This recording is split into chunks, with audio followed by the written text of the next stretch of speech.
if you do drugs in my city, I will kill you. Maamang mo yan. Dito ka, hindi.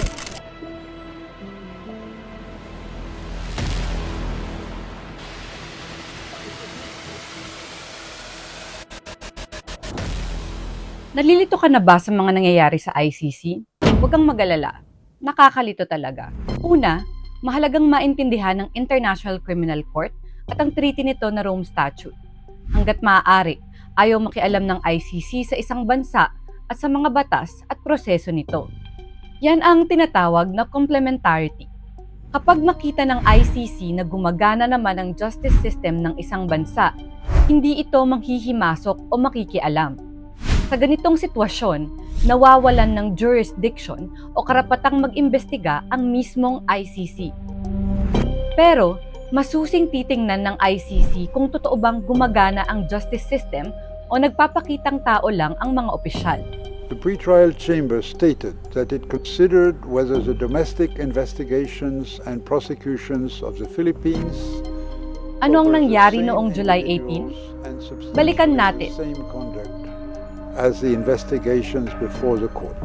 Matapos buksan ang preliminary examination o ang stage 1 noong February 2018, sariling nagdesisyon si dating Pangulong Rodrigo Duterte na kumalas sa ICC. Ang lampas isang dekadang pinaghirapan ng Pilipinas na ma-ratify, nawala. March 2019 nang magkabisa ang pagkalas ng Pilipinas sa ICC. Pero, ang mga sumulat ng Rome Statute, matalino. Alam nilang gagawin ito ng mga makapangyarihang tao lalo na kung sila na ang mapeperwisyo.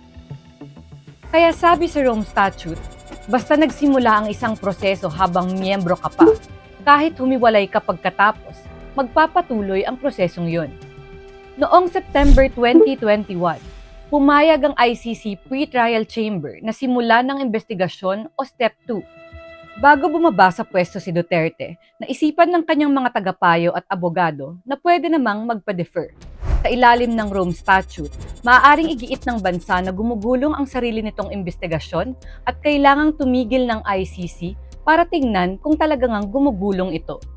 Pero matapos ang deferral period, giit pa rin ng ICC prosecution team na hindi sapat ang ginagawa ng Pilipinas sa investigasyon nito. Nasabi ng ICC prosecution na hindi sapat ang investigasyon ng Pilipinas at sa gayon ay walang complementarity dahil para sa kanila, bagsak ang Pilipinas sa same person, same conduct test. Sa same person, same conduct test, ang investigasyon ng Pilipinas ay dapat na tumitingin sa parehong tao at parehong tipo ng krimen na iniimbestigahan ng ICC. Ang sabi ng ICC prosecutor, magkaiba, kaya para sa kanila, walang complementarity. Noong January 2023, nagdesisyon ng ICC Pre-Trial Chamber na tama ang kanilang prosecutor kaya binuksan nilang muli ang investigasyon. Enter frame, ang bagong administrasyong Marcos. Kumuha si Solicitor General Menardo Guevara ng isang British lawyer na espesyalista sa ICC, si Sara Bafadel. Pumunta si Bafadel at si Guevara sa ICC Appeals Chamber at kunestyon ang pangalawang desisyon ng Pre-Trial Chamber. Nagdagdag sila ng panibagong argumento. Sabi nila, ang prosesong sinasabi sa Rome Statute na hindi maaapektuhan ng pagkalas ng bansa ay yung pagbubukas ng investigasyon o Step 2. Kumalas daw si Duterte sa ICC nang nasa Step 1 pa lang. Kaya para sa kanila, wala ng jurisdiction ng ICC. Ang desisyon ng Appeals Chamber, ibasura ang apela ni Bafadel at Guevara. Pero ang botohan, 3-2, kamuntikan na silang nanalo. Ano ang nangyari? Sabi ng tatlong husgado ng Appeals Chamber, hindi sakto ang apilang ginawa. Kwinestyon nila ang jurisdiction, gayong hindi naman ito ang laman ng pre-trial decision na kanilang inapila. Ibig sabihin, ayaw nilang sagutin ang tanong ng jurisdiction dahil hindi ito ang tamang panahon. Technical. Sabi ng dalawang dissenting judge, pwede nang pagbigyan iyon ng korte at sagutin kung tama ba ang argumento ni Bafadel at Guevara. Para sa kanila, tama. Kung nag-withdraw ang bansa, step 1 pa lang, wala nang jurisdiction ng ICC. Ito ang dahilan kung bakit kahit nanalo ang mga biktima at mga taga-suporta nila sa round na ito, may baon pa ring katiting na panalo ang gobyerno.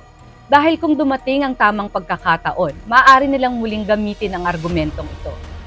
Pero kasasabi lang ng Administrasyong Marcos, hindi na sila sasali sa proseso ng ICC. Kaya dito, tama, that's it. We have no more appeals pending. We have no more actions being taken. So I suppose that puts an end to our dealings with the ICC.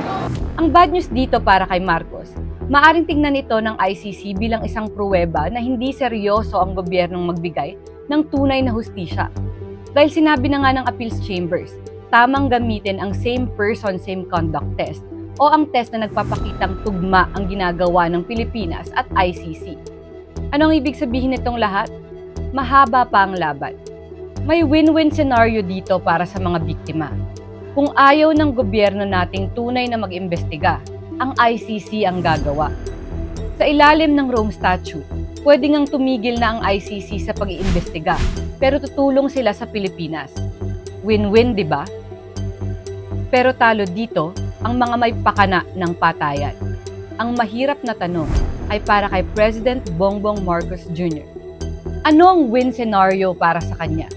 Ang protektahan ng gobyerno ni Duterte pero masira sa international community? O bigyan ng tunay na hustisya ang mga pinatay at namatayan? At patunayang may pakialam at malasakit siya sa karapatang pantao?